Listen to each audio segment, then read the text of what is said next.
In breaking news, just into the newsroom, the CIA has just confirmed those bunker-busting raids did indeed severe damage to Iran's nuclear facilities. In a statement, America's top spy agency says those nuclear operations in Iran will now take years to rebuild. For more on this, Jennifer Parker, defence expert, joins us live in Canberra. Great to have you with us. So this comes direct from the CIA Director, John Ratcliffe. Can we believe it?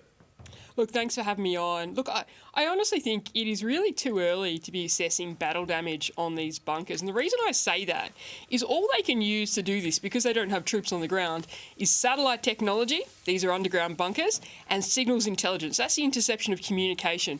I really think it's going to take months to see how Iran reacts to this, to understand how far they're set back. But I think the challenge now is in the US, this has become a political question because Trump came out straight away and said they'd been obliterated.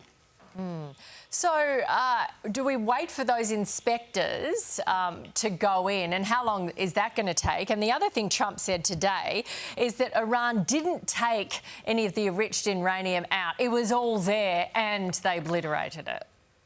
Well, it's not even clear whether IAEA inspectors will be allowed back into Iran. We saw the Iran parliament vote yesterday to leave the Nuclear Non-Proliferation Treaty. Now, I don't think they will, and we've had confirmation that the US and Iran will sit down for talks next week, but it is all up in the air. In terms of the 60% highly enriched uranium that it would take 2.5 days to enrich to weapons grade, I don't think anyone really knows where that is. The problem is, in the US, this has become a political issue in terms of the destruction, which is impacting the real intelligence assessments. OK, Jennifer, a two-parter in regards to the NATO summit at the moment. Donald Trump has managed to convince everyone there to lift their defence spending. Australia, though, we're still falling behind, aren't we?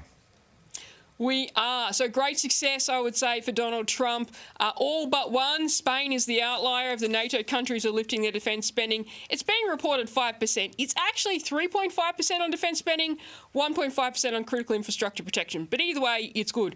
Australia, we're at 2.02%. We are well behind the US's expectations. But our issue shouldn't be that we're behind the US's expectations. Our issue should be, are we funding the capabilities we need? And the answer to that is no. Yeah, OK, and I think we're going up to 2.5 in about 8 or 9 years. And what is Anthony Albanese going to say to Trump when he meets him? Thank you very much for your time. We really appreciate it.